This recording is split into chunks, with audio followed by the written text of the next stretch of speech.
Just 20 miles north of the capital of Ohio sits the town of Delaware.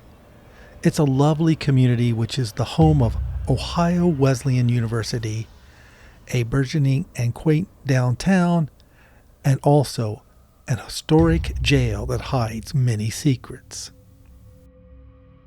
I happened to get a job that took me to the jail, and now I wished I'd never entered that building.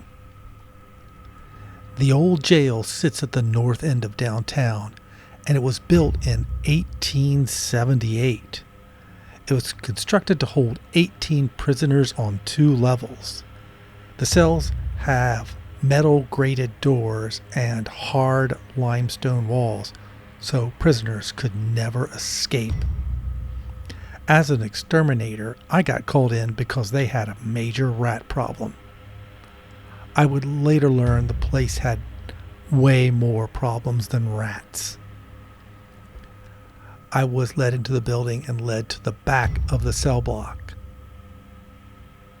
I could feel an oppressive weight come down upon me. The place smelled like old sweat and desperation. It had not held prisoners for over 20 years, but that feeling just didn't go away. I even considered bailing on the job, but I needed the money, so I went about expecting the cell block for vermin. At first, everything went well, and some of my apprehension faded away. I admired some of the old graffiti that had served as a time machine to take me back to the 1980s when the jail was still in operation.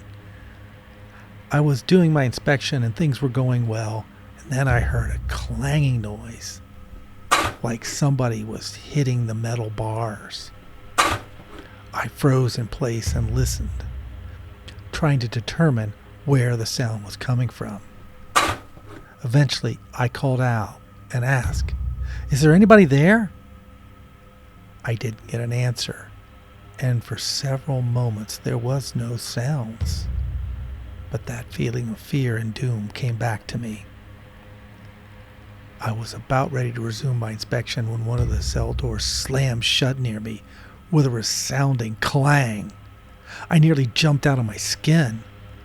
I began backing up, and I looked down at the end of the cell block, and I could see a dark shape emerging from one of the cells.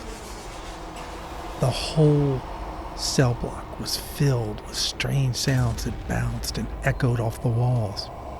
For a moment I was disoriented, looking for an exit, and I wasn't sure if I was even on the first or second floor of the cell block. I stumbled backwards and lost my balance. I fell into one of the sets of the bars and hit my head really hard. I saw stars and flashes. I ended up on the hard concrete floor with metal bars against my head and shoulder. I shook away the stars and looked up and saw the shape again, and it was headed my way. My muscles didn't want to work, and my mind filled with the voices that seemed to short-circuit any kind of rational thought. Eventually, my lizard brain, which drove self-preservation, took over, and I scrambled to my feet. I realized I was on the second floor of the cell block. I ran and nearly stumbled down the hard metal stairway as I made my escape. The shape was getting closer, and I could see it passing past the bars. The creepy sounds got louder, and I ran to the main entrance and was able, with some effort, to pull the door open and get into the hallway of the building. The sound stopped abruptly, and I staggered backwards. I ended up leaning against the wall, trying to regain my senses. The person who let me in came in and asked me what was up, and they must have seen something on my face. They asked, "Are you okay?" I froze for a second and finally fumbled out that I had an emergency call and had to go home to check on a family member. I told him I would try to come back tomorrow, and I rushed out of the building. I hated lying to that person, but I knew there was no way I was ever going back in that cell block. I don't know what was there or why it was after me, and I don't want to find out.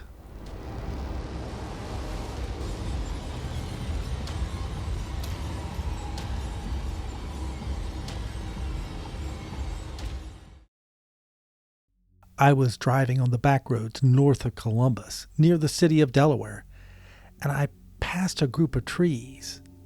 Through them I saw the hint of red bricks, which made me recall some old story. I'd always heard about this mysterious house out in the country, which had many tales swirling around it. I quickly swung my car off the road and parked. Later, I would regret this detour. I climbed out of my car and made my way through a stand of trees. It was a little bit like a small jungle, but as I cleared it, I could see the ancient red bricks of the house that had seen better days. Windows were missing, paint was peeling, and the place looked in a general state of disrepair. I had always heard stories about supernatural happenings around this old abandoned house, but I'd never taken any of them seriously. I just liked exploring relics of the past.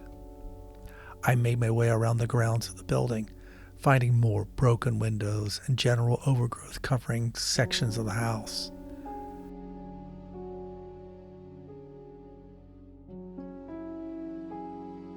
As I worked my way around the building, I discovered there was an outbuilding and several other entryways. As I paused to examine the battered structure, I began to get a general sense of unease. I don't know what to call it, but I imagine it would be like feeling the precursor to an earthquake, in the sense it was like a low rumble emanating from this old building. I considered leaving, but I just had to see what was inside. I finally made my way close to the structure and looked in. The place had been pretty well cleaned out, but there were still some remnants of the past. Old pieces of furniture and an old wringer washing machine and other debris of the former residence. The sense of unease returned and began to grow, and it was as if a feeling of weakness overtook my body. I was semi-paralyzed. I could move, but it took great effort. It was like I was in a dream and my feet were stuck in quicksand. Then inside the building, I saw a dark shape moving deep within one of the hallways. This sent a huge jolt of fear through my entire body, which gave me the strength to begin my retreat. I started to retrace my steps, which took me past one of the windows, and I was able to take a quick glance inside. And again, I saw the shape moving. I could feel an overwhelming malevolence coming from it, which sent another wave of weakness through me. I stood there, transfixed as the shape moved towards me. Then, on the road, a truck blew by and its horn sounded. And this broke the spell. I was able to run from the building and get into my car. I fired up the engine and threw it into drive and blew out of there throwing gravel. As I drove away, I swore that my days of exploring places with questionable pasts was over. I am sharing this story with others so they can avoid what happened to me.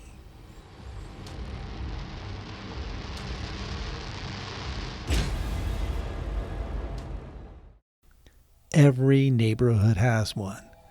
That house that all the kids talk about. The spooky house that when kids pass, they give it a little extra space, and then they glance over their shoulders as they clear the property line. My neighborhood had one of those homes. It was the house that all the kids told stories about. One summer we were running around in the early evening, and somebody dared one of the kids to go up on the porch and knock on the door. It was the classic kid thing to do. So after much goading, I said I would do it. This is something that stayed with me for all of my life. The other kids stood way back, and I cautiously made my way up to the house. I stepped onto the porch, and the wood creaked underneath my feet. The house gave off a sense of coldness and maybe indifference, but I thought there was more to it, and I almost ran back to my friends, not caring if they thought I was a chicken or not. But my pride took over, and I walked across the porch with the wood giving underneath my feet. I raised my hand and paused at the door.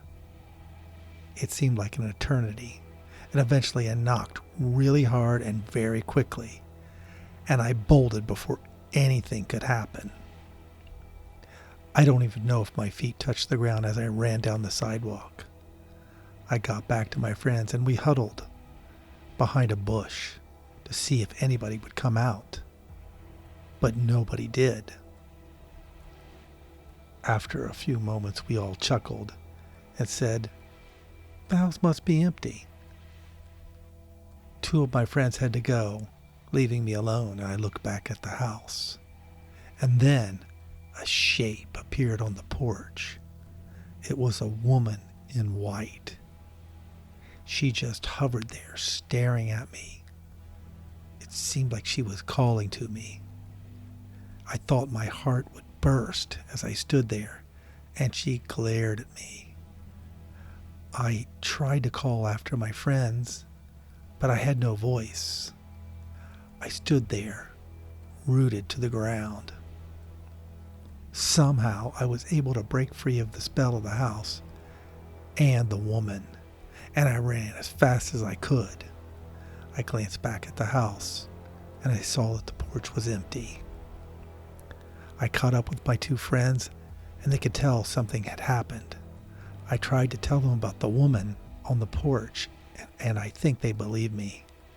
All I know for sure is the rest of the summer, when we walked by that house, we walked on the other side of the street.